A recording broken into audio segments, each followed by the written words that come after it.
to the class. So in our last lecture we have discussed about the enzyme inhibition અને બીજું આપણે શું discuss કર્યું હતું તો કે nature and significance of metabolic regulation. હવે enzyme inhibition ની મેઇન બે મિકેનિઝમ હોય છે competitive inhibition અને non competitive inhibitor. હવે બે ટાઈપના inhibitors હોય છે competitive અને non competitive. So competitive inhibitor એટલે શું તો કે એવા inhibitor કે જે substrate binding site ની જગ્યાએ બાઇન્ડ થશે એટલે એની આરે બાઇન્ડિંગ માટે કોમ્પિટિશન કરે છે અને એ ટાઈપના inhibitors છે એને competitive inhibitor કહેવાય.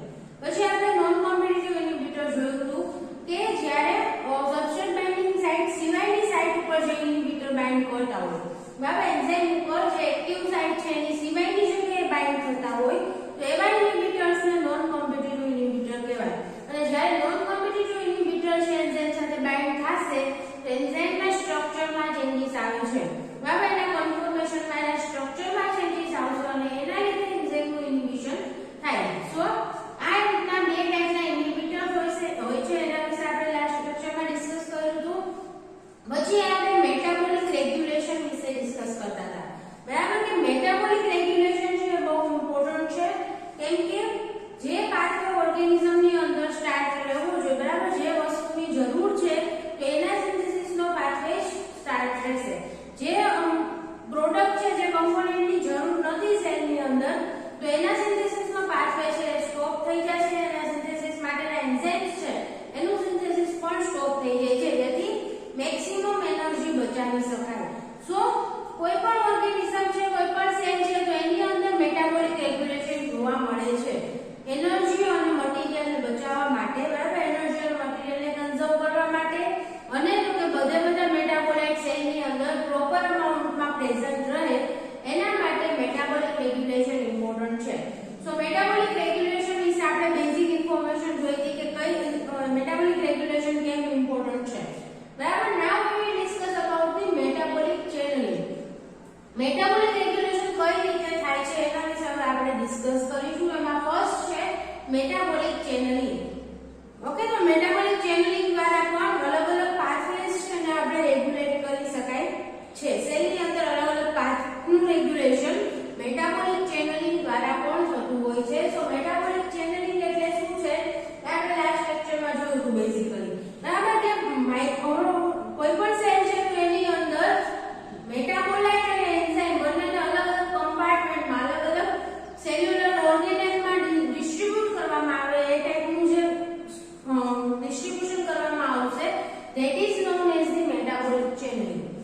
ઓકે મેટાબોલાઇટ એક બીજા સેલ્યુલર કમ્પાર્ટમેન્ટમાં પ્રેઝન્ટ હોય એને મેટાબોલાઇઝ કરવા માટેનો એન્ઝાઇમ છે બીજા કમ્પાર્ટમેન્ટમાં પ્રેઝન્ટ હશે તો આ રીતનું જે અલગ અલગ ડિસ્ટ્રીબ્યુશન કરવામાં આવે એને કહેવાય મેટાબોલિક ચેનલિંગ બરાબર. So most common channelling mechanism is the compartmentation. Channelling માટેની મોસ્ટ કોમન મિકેનિઝમ છે કમ્પાર્ટમેન્ટેશન એટલે કે સેલની અંદર અલગ અલગ ઓર્ગેનેલ્સ પ્રેઝન્ટ હોય છે તો પાથવેઝ અલગ અલગ જે છે મેટાબોલિઝમ માટે પાથવેને અલગ અલગ કમ્પાર્ટમેન્ટમાં ડિસ્ટ્રીબ્યુટ કરેલા જોવા મળે છે. હવે સેલની અંદર અલગ અલગ પાથવે છે બ્રેકડાઉન માટેના હોય સિન્થેસિસ માટેના હોય તો એ બધા પાથવે અલગ અલગ સેલ્યુલર કમ્પાર્ટમેન્ટમાં થતા હોય છે એટલે કે કમ્પાર્ટમેન્ટેશનના લીધે પણ મેટાબોલિક ચેનલિંગ જોવા મળે છે. ચેનલિંગની બીજી પણ મિકેનિઝમ હોઈ શકે પણ મેઇન મિકેનિઝમ શું છે તો કે કમ્પાર્ટમેન્ટેશન બરાબર. મેટાબોલિક ચેનલિંગ એટલે શું કે મેટાબોલિઝમની જે પ્રોસેસીસ છે એને અલગ અલગ પાથવેને એકબીજાની હારે કોઓર્ડિનેટ કરી અને એ બધાને ચેનલ કરવામાં આવે છે કે જે પાથવેની રિક્વાયરમેન્ટ હોય એ જ પાથવે રન થશે જે પાથવેની રિક્વાયરમેન્ટ નથી એ પાથવે રન થશે નહીં બરાબર. સો મોસ્ટ ઇમ્પોર્ટન્ટ મિકેનિઝમ છે ચેનલિંગ માટેની કમ્પાર્ટમેન્ટેશન એટલે કે અલગ અલગ સેલ્યુલર કમ્પોનન્ટની અંદર અલગ અલગ સેલ્યુલર કમ્પાર્ટમેન્ટ્સની અંદર તો કે અલગ અલગ પાથવે રન થતા હશે. So particularly it is important in the eukaryotes કેમ કે યુકેરિયોટ્સની અંદર ઘણી બધી membrane bound cellular organelles present હોય બરાબર.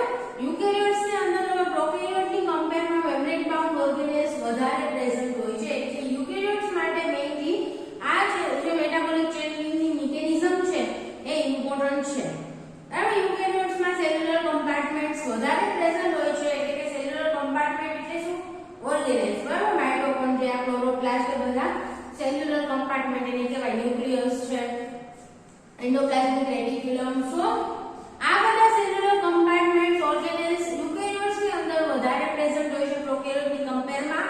સો યુકેરિયોટ્સ માટે મેટાબોલિક ચેનલિંગ માટેનું મિકેનિઝમ જે છે compartmentation it is particularly very much important. For example fatty acid oxidation. બરાબર, હવે કમ્પાર્ટમેન્ટેશન નું એક એક્ઝામ્પલ જોઈ લઈએ કે ફેટી એસિડ ઓક્સિડેશન છે કઈ જગ્યાએ થાય છે તો કે માઇટોકોન્ડ્રિયાની અંદર. ફેટી એસિડ ઓક્સિડેશન એટલે શું? એનું બ્રેકડાઉન. બરાબર, જે કંઈ પણ ફૂડ ની અંદર આપણે ફેટી એસિડ લીધું છે as a energy source, A fatty acid નું બ્રેકડાઉન થાય એની પ્રોસેસ ને કહેવાય ફેટી એસિડ ઓક્સિડેશન. સો ફેટી એસિડ ઓક્સિડેશન છે અહીંયા થાય છે માઇટોકોન્ડ્રિયાની અંદર. બીજી પ્રોસેસ છે સિન્થેસિસ. બરાબર, ફેટી એસિડ સિન્થેસિસ એટલે કે ઘણા એવા ફેટી એસિડ છે કે જેને આપણા બોડીની અંદર જેનું સિન્થેસિસ થતું હોય. ફૂડ ની અંદર જે ફેટી એસિડ લીધું એનું બ્રેકડાઉન થશે, એમાંથી એનર્જી મળશે આપણને.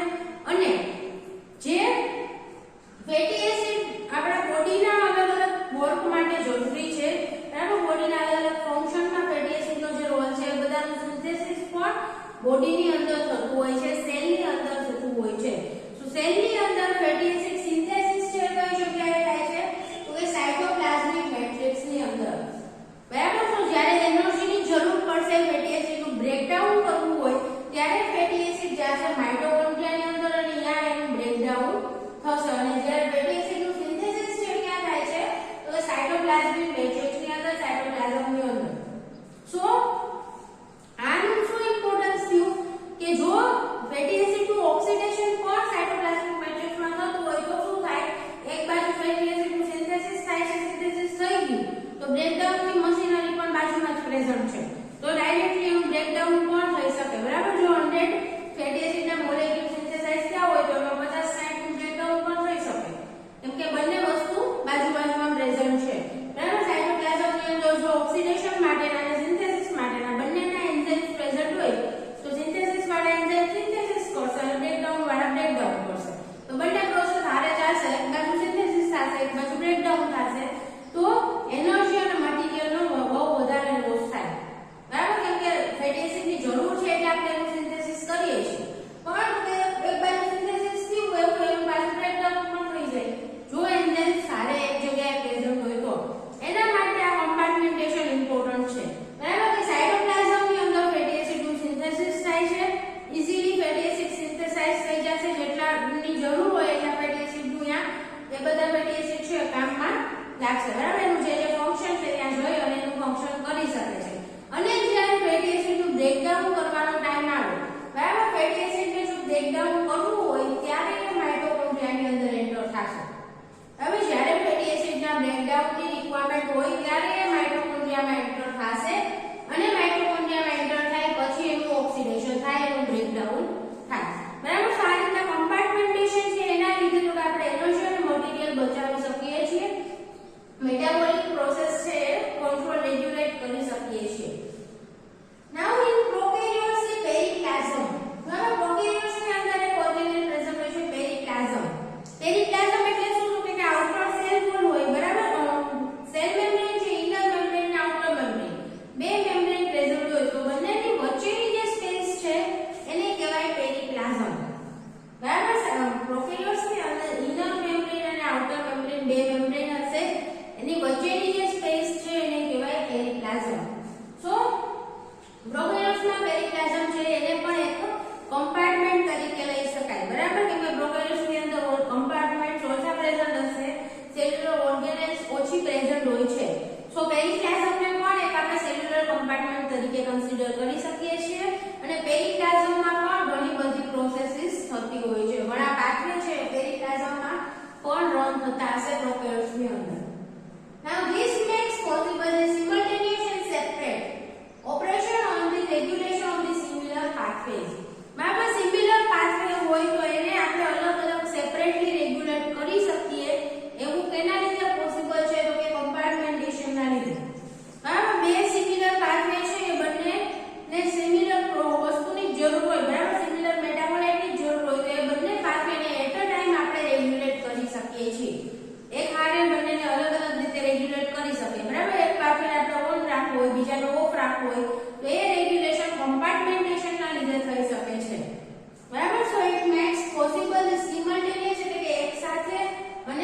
સેપરેટ, બરાબર, એક સાથે આપણે રેગ્યુલેટ કરી શકીએ છીએ પણ અલગ અલગ રીતે રેગ્યુલેટ કરી શકીએ.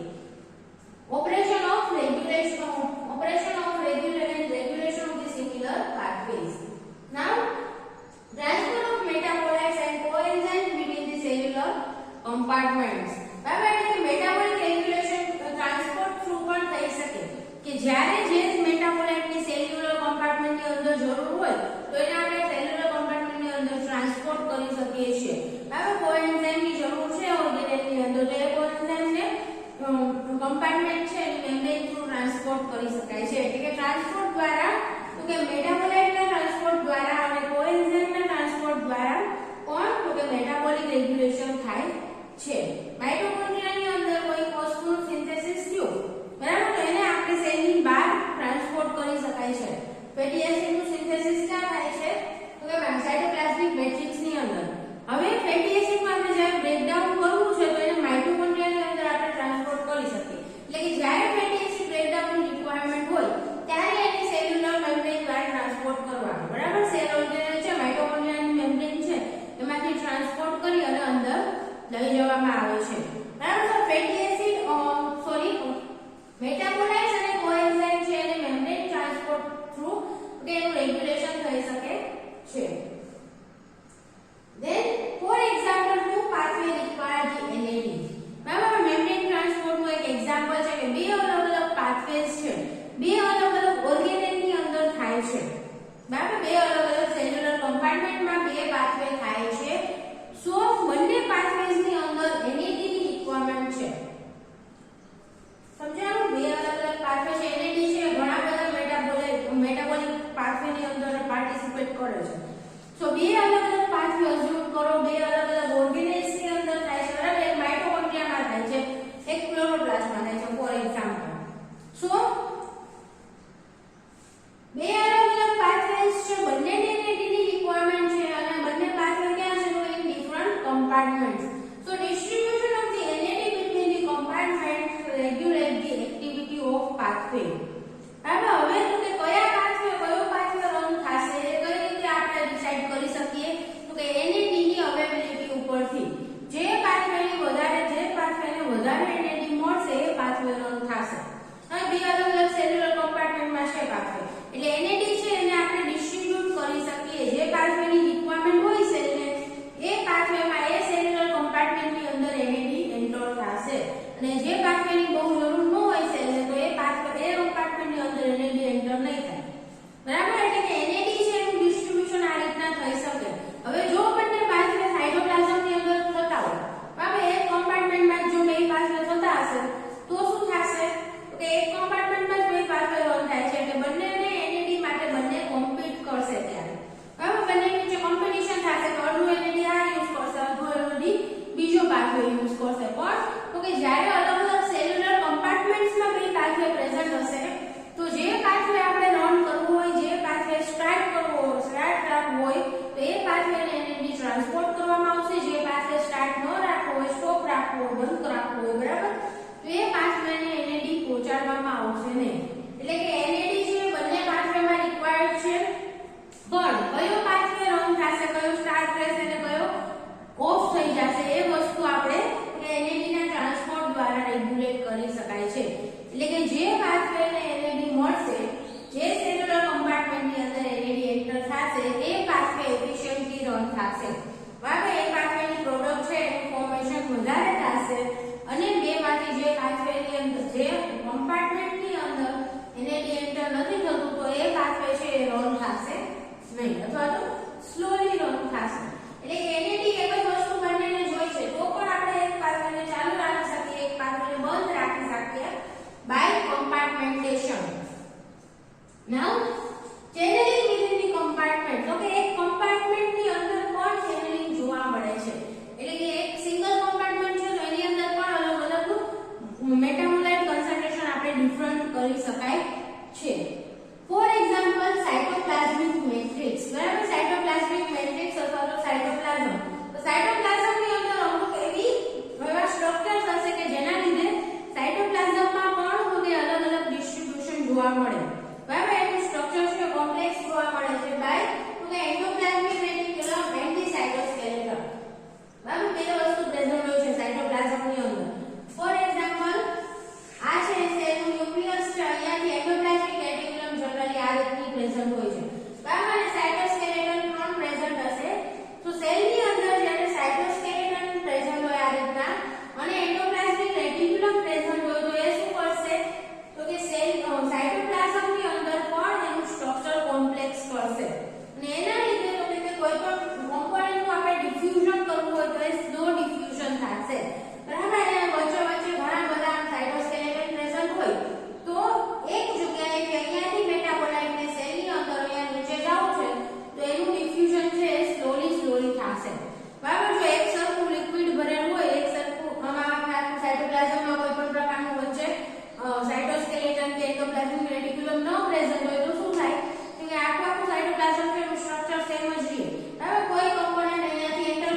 જેના લીધે એના સ્ટ્રક્ચરમાં વચ્ચે એને આ બધા એન્ડોપ્લાઝમિક રેટિક્યુલમ અને સાઇટોસ્કેલેટન આવશે, એના લીધે ડિફ્યુઝન છે સેલની અંદર બહુ ધીમું થશે. સો મેટાબોલાઇટ ગ્રેડિયન્ટ છે જનરેટ થાય છે સાઇટોપ્લાઝમની અંદર. મેટાબોલાઇટ ગ્રેડિયન્ટ એટલે શું? ફોર એક્ઝામ્પલ અહીંયા એન્ઝાઇમ પ્રેઝન્ટ છે, બરાબર? કોઈ રિએક્શન માટેનો એન્ઝાઇમ સેલની અંદર એક જગ્યાએ પ્રેઝન્ટ છે, તો એ જગ્યાએ સબસ્ટ્રેટનું કોન્સન્ટ્રેશન કેવું હશે? ઓછું, બરાબર? સેલની અંદર ફોર એક્ઝામ્પલ આ જગ્યાએ કોઈ પાથવે ચાલુ છે અને સાઇટોપ્લાઝમમાં શું થતું હોય તો કે ફેટી એસિડ સિન્થેસિસ થાય છે, તો અહીંયા ફેટી એસિડ સિન્થેસિસ માટેના એન્ઝાઇમ્સ પ્રેઝન્ટ છે સેલની અંદર, તો આ જગ્યાએ ફેટી એસિડ સિન્થેસિસ થતું હશે. એટલે કે સિન્થેસિસ માટેનું જે રો મટીરીયલ છે એનું કોન્સન્ટ્રેશન આ એરિયામાં ધીમે ધીમે ડિક્રીઝ થતું જશે, બરાબર? જ્યાં પાથવે ચાલુ છે ત્યાં આપણે જે રો મટીરીયલ છે જેમાંથી ફેટી એસિડનું સિન્થેસિસ થાય છે તો એનું કોન્સન્ટ્રેશન છે ધીમે ધીમે આની બાજુ ઘટતું જશે, બરાબર? કેમ કે જ્યાં એન્ઝાઇમ હશે ત્યાં એનું યુઝ થઈ ગયો હશે, એટલે કે ધીમે ધીમે આમ જેમ સેલની પછી પાથવેના એન્ઝાઇમ જ્યાં પ્રેઝન્ટ હશે ત્યાંથી આમ જેમ જેમ આપણે દૂર જાશું એમ સબસ્ટ્રેટનું કોન્સન્ટ્રેશન ઇન્ક્રીઝ થતું જશે, બરાબર? કેમ કે જ્યાં એન્ઝાઇમ પ્રેઝન્ટ હશે ત્યાંનું સબસ્ટ્રેટ યુટિલાઇઝ થઈ ગયો હશે, તો સેલની બીજી બાજુ અહીંયા જોઈએ એની કમ્પેરમાં તો સબસ્ટ્રેટનું કોન્સન્ટ્રેશન કેવું હશે? વધારે, કેમ કે અહીંયા એન્ઝાઇમ પ્રેઝન્ટ નથી અને અહીંયાનો સબસ્ટ્રેટ ડિફ્યુઝ થઈ અને એન્ઝાઇમ સુધી પહોંચે એમાં વાર લાગે, બરાબર? ડિફ્યુઝન બહુ ધીમું થતું હોય છે, એટલે કે જ્યાં એન્ઝાઇમ્સ પ્રેઝન્ટ હશે પાથવે માટેના ત્યાં સબસ્ટ્રેટનું કોન્સન્ટ્રેશન ઓછું હશે, કેમ કે સબસ્ટ્રેટ છે યુટિલાઇઝ થવાનું સ્ટાર્ટ થઈ ગયું હોય. સો અને એન્ઝાઇમથી જેમ જેમ આપણે દૂર જતા જશું, બરાબર? જેમ જેમ અહીંયાથી દૂર જતા જાય એમ સબસ્ટ્રેટનું કોન્સન્ટ્રેશન કેવું થાય? ઇન્ક્રીઝ થતું જાય છે, કેમ કે ત્યાં સબસ્ટ્રેટનું યુટિલાઇઝેશન થયું નથી હજુ અને એને ડિફ્યુઝ અહીંયાથી અહીંયા ડિફ્યુઝ થાય એમાં પણ બહુ વધારે ટાઈમ લાગે. સો સબ કમ્પાર્ટમેન્ટેશનના લીધે આ રીતના મેટાબોલાઇટ ગ્રેડિયન્ટ જનરેટ થાય છે. એવી જ રીતે પ્રોડક્ટ, બરાબર? સાઇટોપ્લાઝમમાં ફેટી એસિડનું સિન્થેસિસ થાય છે, તો જ્યાં અહીંયા એન્ઝાઇમ પ્રેઝન્ટ હશે, બરાબર? ફેટી એસિડ સિન્થેસિસ માટેના એન્ઝાઇમ અહીંયા પ્રેઝન્ટ છે, એટલે કે અહીંયા ફેટી એસિડનું સિન્થેસિસ થાય છે, તો એન્ઝાઇમની આજુબાજુ ફેટી એસિડનું અમાઉન્ટ કેવું હશે? વધારે, બરાબર? ત્યાં સિન્થેસિસ થાય છે એટલે કે અહીંયા સિન્થેસાઇઝ થતું રહેશે નવું ફેટી એસિડ, તો એની આજુબાજુ ફેટી એસિડનું અમાઉન્ટ વધારે હશે. જ્યારે આપણે એન્ઝાઇમથી દૂર જઈએ, બરાબર? આ બાજુ જોઈએ તો ફેટી એસિડનું અમાઉન્ટ બહુ ઓછું હશે, કેમ કે એનું સિન્થેસિસ અહીંયા થાય છે અને અહીંયાથી સેલના એક કોર્નરમાંથી બીજા કોર્નર સુધી ડિફ્યુઝ થવામાં ફેટી એસિડને બહુ ટાઈમ લાગશે, બરાબર? કેમ કે સ્લો ડિફ્યુઝન જોવા મળે છે અને એના લીધે તો કે અહીંયા જેમ જેમ આપણે એન્ઝાઇમથી દૂર જતા જાશું તેમ તેમ ફેટી એસિડનું અમાઉન્ટ છે ડિક્રીઝ થતું જશે, એટલે કે પ્રોડક્ટ છે એનું કોન્સન્ટ્રેશન એન્ઝાઇમની આજુબાજુ વધારે હશે, બરાબર? જ્યાં પાથવેના એન્ઝાઇમ બધા પ્રેઝન્ટ હોય ત્યાં પ્રોડક્ટનું અમાઉન્ટ વધારે હશે અને જેમ જેમ આપણે એન્ઝાઇમ સિસ્ટમથી દૂર જતા જઈએ તેમ તેમ તો કે પ્રોડક્ટનું કોન્સન્ટ્રેશન ડિક્રીઝ થતું જાય છે અને સબસ્ટ્રેટ માટે ઊંધું, બરાબર? જ્યાં એન્ઝાઇમ સિસ્ટમ પ્રેઝન્ટ હોય ત્યાં સબસ્ટ્રેટનું કોન્સન્ટ્રેશન ડિક્રીઝ થઈ જશે અને એન્ઝાઇમ સિસ્ટમથી જેમ જેમ દૂર જતા જશું તેમ સબસ્ટ્રેટનું કોન્સન્ટ્રેશન ઇન્ક્રીઝ થતું જાય છે. તો આને કહેવાય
મેટાબોલાઇટ કોન્સન્ટ્રેશનની ડાયરેક્ટ ઇફેક્ટ જોવા મળે છે એન્ઝાઇમ એક્ટિવિટી ઉપર.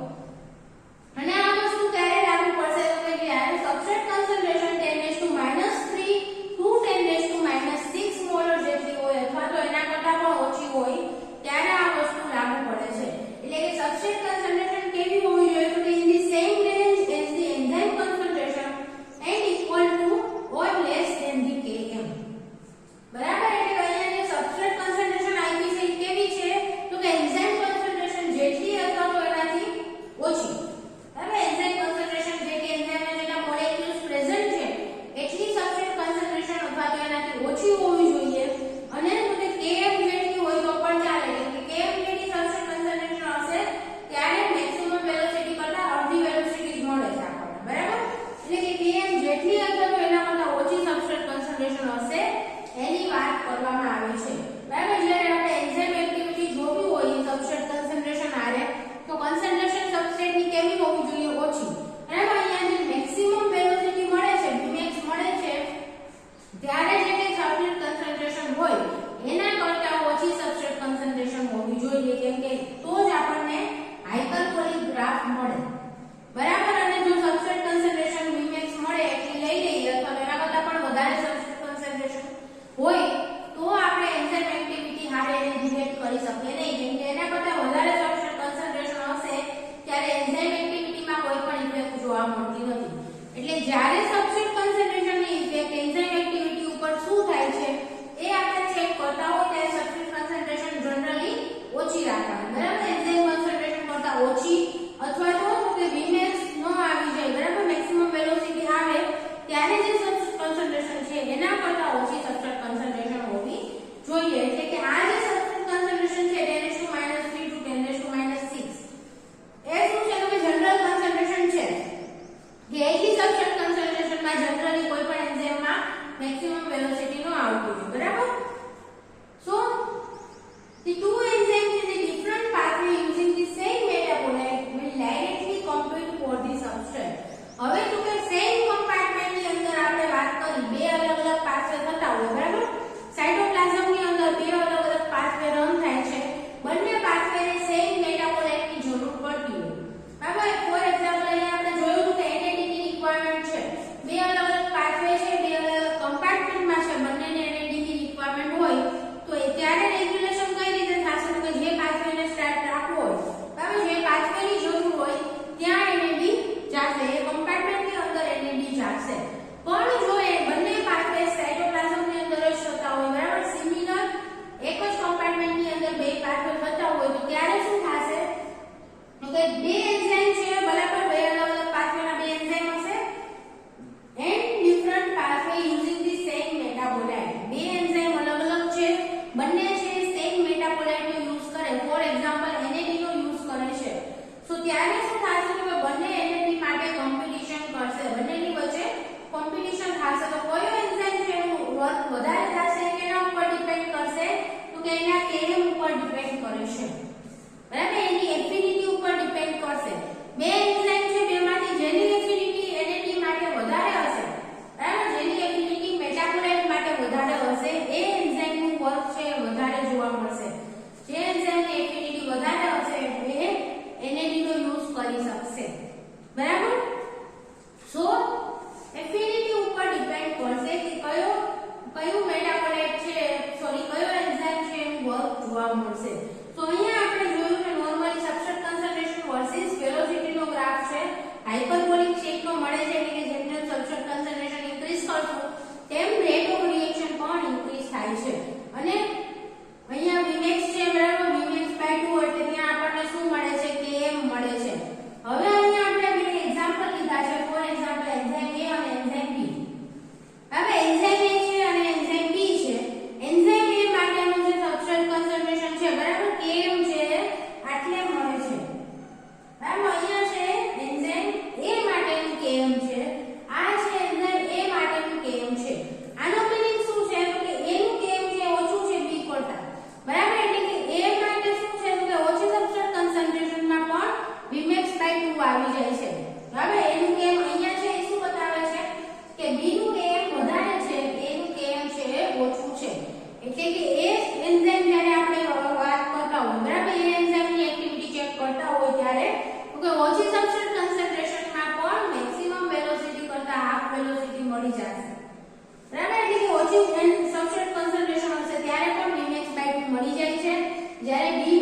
વધારે સબસ્ટ્રેટ કન્સન્ટ્રેશનની જરૂર પડશે Bmax/2 માટે અને સિમિલરલી તો કે Bmax જોતું હોય મેક્સિમમ વેલોસિટી જોતી હોય તો પણ B જે સબસ્ટ્રેટ છે B એન્ઝાઇમ છે એને વધારે સબસ્ટ્રેટની જરૂર પડશે મેક્સિમમ એફિશિયન્સીથી વર્ક કરવા માટે બરાબર મેક્સિમમ વેલોસિટી આપવા માટે B એન્ઝાઇમને વધારે સબસ્ટ્રેટની જરૂર પડશે જ્યારે A એન્ઝાઇમ છે એને એ ઓછી સબસ્ટ્રેટ કન્સન્ટ્રેશનમાં પણ મેક્સિમમ વેલોસિટી આપે છે આનો મીનિંગ શું છે તો કે A એન્ઝાઇમ છે એની એફિનિટી વધારે છે સબસ્ટ્રેટ માટેની બરાબર ઓછું સબસ્ટ્રેટ હશે તો પણ એ એક્ટિવિટી આપશે એટલે કે A એન્ઝાઇમ છે એની એફિનિટી સબસ્ટ્રેટ માટેની વધારે છે અને B ની એફિનિટી છે ઓછી છે બરાબર એટલે એફિનિટી ઓછી છે B ની એટલે એને વધારે સબસ્ટ્રેટ કન્સન્ટ્રેશનની જરૂર પડે વર્ક કરવા માટે જ્યારે A છે એ ઓછી સબસ્ટ્રેટ કન્સન્ટ્રેશનમાં પણ વર્ક કરશે કેમ કે એને ઓછા સબસ્ટ્રેટની જરૂર પડે છે મેક્સિમમ વેલોસિટી આપવા માટે મેક્સિમમ એફિશિયન્સીથી વર્ક કરવા માટે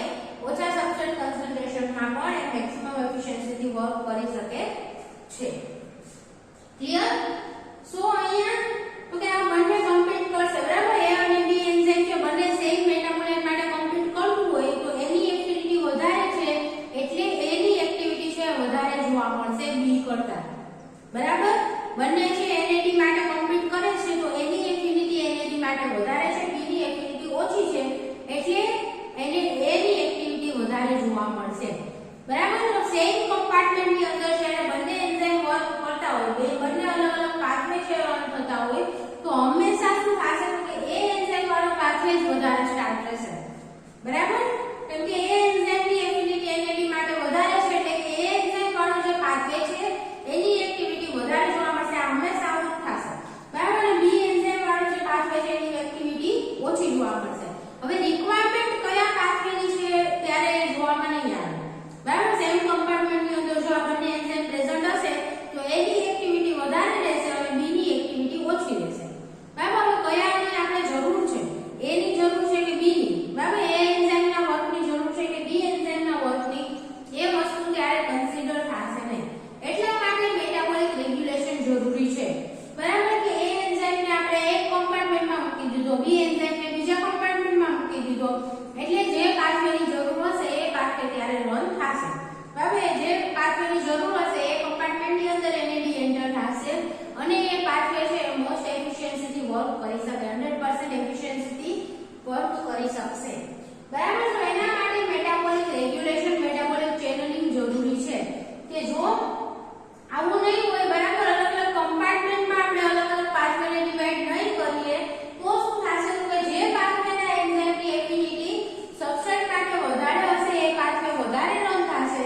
જે પાથવેના એન્ઝાઇમની એફિનિટી સબસ્ટ્રેટ માટેની ઓછી હશે એ પાથવે ઓછો રન થશે બરાબર બે માંથી કયા પાથવેની વધારે જરૂર છે એ વસ્તુ ત્યારે કન્સિડર કરવામાં આવશે નહીં એના માટે મેટાબોલિક રેગ્યુલેશન જરૂરી છે કે કમ્પાર્ટમેન્ટેશનથી એક તો રેગ્યુલેશન થઈ શકે બરાબર મેટાબોલિક ચેનલિંગથી અને બીજી વસ્તુ શું છે તો કે આપણે એન્ઝાઇમનું રેગ્યુલેશન પણ કરી શકીએ બરાબર એ એન્ઝાઇમ છે એને બ્લોક કરી દેવામાં આવે એ એન્ઝાઇમ માટેનું ઇન્હિબિટર યુઝ કરવામાં આવે તો એ ઇન્હિબિટર એને બાઇન્ડ થઈ જશે અને એની એક્ટિવિટી સ્ટોપ થઈ જાય ત્યારે B ની એક્ટિવિટી વધારે જોવા મળે બરાબર એટલે એક તો કમ્પાર્ટમેન્ટેશનની મદદથી આપણે મેટાબોલિક રેગ્યુલેશન કરી શકીએ બીજું તો કે પાથવેના એન્ઝાઇમનું રેગ્યુલેશન કરી શકાય છે બરાબર એનું સિન્થેસિસ સ્ટોપ કરી દેવાનું અને જેટલા A પ્રેઝન્ટ હોય એને ઇન્હિબિટ કરી દેવાના તો એવી કન્ડિશનની અંદર પછી B ની એક્ટિવિટી આપણને મોસ્ટ 100% એક્ટિવિટી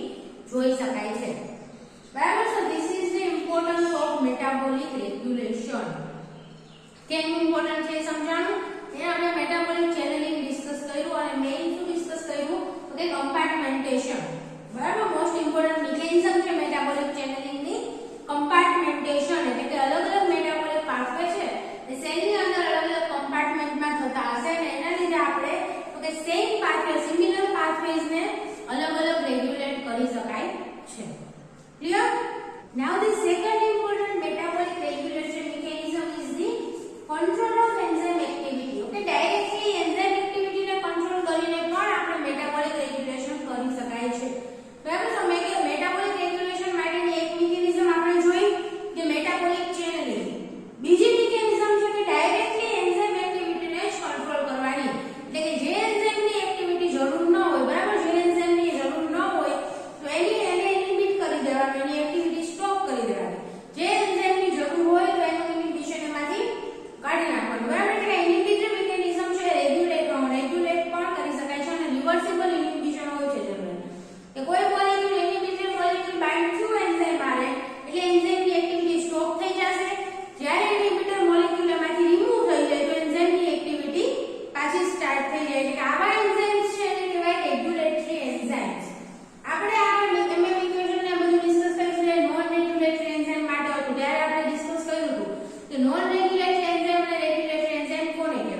કરીશું. So first general property છે it does not obey the MM equation. બરાબર એટલે મિકેલિસ મેન્ટન ઇક્વેશન છે એને ફોલો કરતું નથી રેગ્યુલેટરી એન્ઝાઇમ. આપણે MM ઇક્વેશન વખતે ચોખ્ખું એમાં લખેલું હતું કે નોન રેગ્યુલેટરી એન્ઝાઇમ્સ માટે છે. જ્યારે રેગ્યુલેટરી એન્ઝાઇમ છે MM ઇક્વેશન ને ફોલો કરતી નથી કેમ કે જ્યારે આપણે રેગ્યુલેટરી એન્ઝાઇમ માટે V વર્સિસ S નો પ્લોટ કરશું બરાબર V વર્સિસ S છે ગ્રાફ પ્લોટ કરશું તો it is a sigmoidal or the S shaped curve. બરાબર જ્યારે MM ઇક્વેશન ની અંદર આપણે ગ્રાફ મળે છે કેવો મળે છે આ રીતના હાઇપરબોલિક શેપમાં મળે છે પણ આ છે નોન રેગ્યુલેટરી એન્ઝાઇમ માટે. જ્યારે આપણે રેગ્યુલેટરી એન્ઝાઇમ માટે સબસ્ટ્રેટ કન્સન્ટ્રેશન વર્સિસ V નો ગ્રાફ પ્લોટ કરીએ તો એ આ રીતના સિગ્મોઇડલ શેપનો ગ્રાફ જોવા મળે છે બરાબર આ S શેપ જેવો હશે અથવા તો સિગ્મોઇડલ શેપનો ગ્રાફ આને કહેવાય. એટલે કે નોન રેગ્યુલેટરી એન્ઝાઇમ્સ માટેનો ગ્રાફ આ રીતનો જોવા મળે છે sigmoidal shape or S shape. So this graph shows the second or higher order of the relationship between the V and S. બરાબર એટલે કે અહીંયા જે રિલેશનશિપ જોવા મળે આ રીતનો જો હાઇપરબોલિક ગ્રાફ મળે તો એને શું કહેવાય ફર્સ્ટ ઓર્ડર રિલેશનશિપ કે V is directly proportional to the substrate concentration. જેમ જેમ સબસ્ટ્રેટ કન્સન્ટ્રેશન ઇન્ક્રીઝ થાય તેમ તેમ વેલોસિટી એટલે કે રેટ ઓફ રિએક્શન પણ ઇન્ક્રીઝ થાય છે અને ફર્સ્ટ ઓર્ડર રિલેશનશિપ હતું અહીંયા MM ઇક્વેશન ની અંદર. પણ સિગ્મોઇડલ ગ્રાફ મળે એનો મીનિંગ શું છે તો કે રેટ ઓફ રિએક્શન અને સબસ્ટ્રેટ કન્સન્ટ્રેશન વચ્ચે સેકન્ડ ઓર્ડર અથવા તો હાયર ઓર્ડર રિલેશનશિપ છે. એટલે કે V is proportional to the S raised to n. અહીંયા n એટલે શું છે કે number of molecules participating in reaction. બરાબર આગળ આપણે જોયું હતું કે જો એક કરતા વધારે સબસ્ટ્રેટ મોલેક્યુલ રિએક્શન ની અંદર પાર્ટિસિપેટ કરતા હોય તો ત્યારે એનો રેટ ઓફ રિએક્શન કેવું હોય તો S raised to n.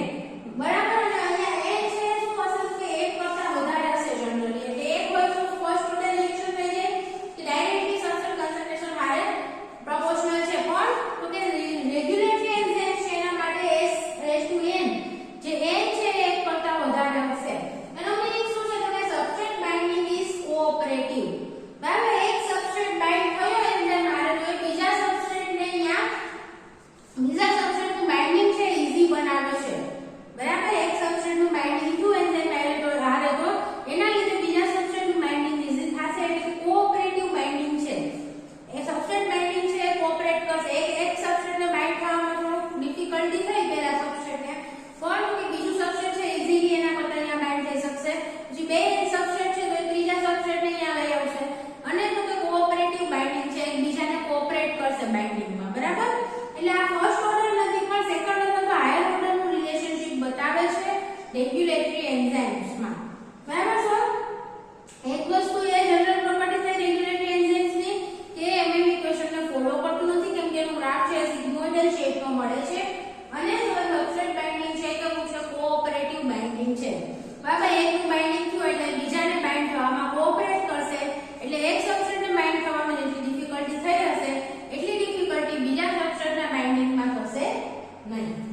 Second property is the allosteric inhibition. હવે એલોસ્ટેરિક ઇન્હિબિશન પણ આની અંદર જોવા મળે છે રેગ્યુલેટરી એન્ઝાઇમ્સ ની અંદર. એટલે કે શું તો કે feedback inhibitor molecule binds to the site other than the substrate binding site. બરાબર ફીડબેક ઇન્હિબિટર મોલેક્યુલ્સ હશે આપણે આગળ જોશું ફીડબેક ઇન્હિબિશન કોને કહેવાય.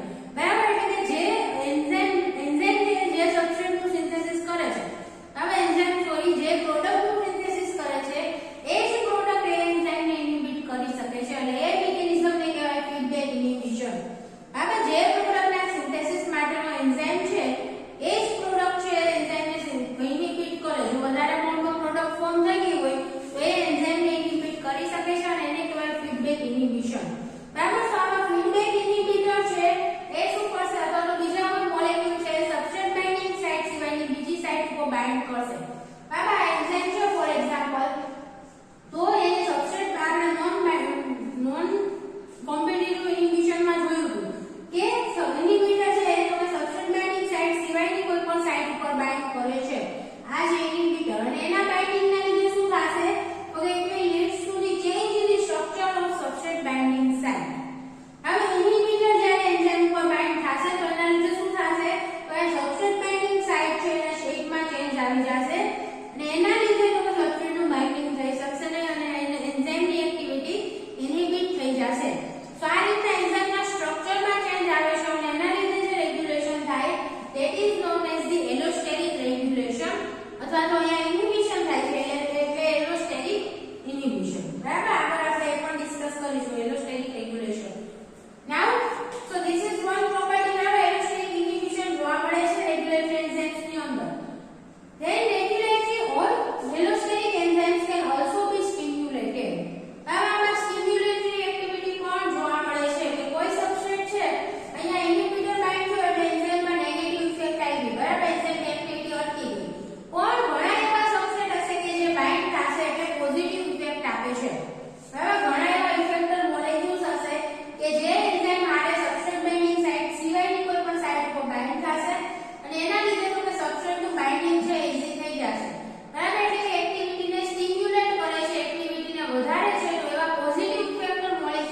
હોય છે એટલે કે રેગ્યુલેટરી એન્ઝાઇમ્સ છે એને સ્ટિમ્યુલેટ પણ કરી શકાય છે, ઇનહિબિટ પણ કરી શકાય છે. Then next property is the oligomeric organization. એટલે કે જ્યારે રેગ્યુલેટરી એન્ઝાઇમ્સ છે જનરલી એક કરતા વધારે પોલીપેપ્ટાઇડ ચેઇન ના બનેલા હોય છે. બરાબર, એનું સ્ટ્રક્ચર છે ઓલિગોસેકેરાઇડ ટાઈપનું, ઓલિગોપેપ્ટાઇડ ટાઈપનું હોય છે એટલે કે એક કરતા વધારે પેપ્ટાઇડ ચેઇન છે એ એમાં જોડાયેલી હશે, એક કરતા વધારે પેપ્ટાઇડ ચેઇન ના બનેલા હશે એન્ઝાઇમ્સ. સો એના લીધે શું થશે તો કે they shows the have more than one substrate binding site. હવે એક એન્ઝાઇમમાં તો એક કરતા વધારે સબસ્ટ્રેટ બાઇન્ડિંગ સાઇટ પણ પ્રેઝન્ટ હોઈ શકે છે કેમ કે ઓલિગોમેરિક એનું ઓર્ગેનાઇઝેશન ધરાવે છે એટલે. બરાબર, એક કરતા વધારે પેપ્ટાઇડ ચેઇનના બનેલા હશે, બધા એકબીજાને જોડાશે અને તો કે એક કરતા વધારે સબસ્ટ્રેટ બાઇન્ડિંગ સાઇટ પણ બનાવી શકે છે. સો રેગ્યુલેટરી એન્ઝાઇમ્સનો આ એક બીજો પણ બેનિફિટ છે કે એમાં એક કરતા વધારે સબસ્ટ્રેટ બાઇન્ડિંગ સાઇટ પ્રેઝન્ટ હોય છે એટલે પ્રોડક્ટ ફોર્મેશન છે એ સ્પીડમાં થશે. બરાબર, નોર્મલી એક સબસ્ટ્રેટ બાઇન્ડિંગ સાઇટ હોય તો એટ અ ટાઈમ એક જ પ્રોડક્ટનું ફોર્મેશન થાય, પણ જો એક કરતા વધારે સબસ્ટ્રેટ બાઇન્ડિંગ સાઇટ પ્રેઝન્ટ હોય એન્ઝાઇમ ઉપર તો એક હારે વધારે પ્રોડક્ટનું સિન્થેસિસ થઈ શકે છે. બરાબર. Then next property of the regulatory enzyme is the working hypothesis is that the regulatory effect achieved by the conformational changes.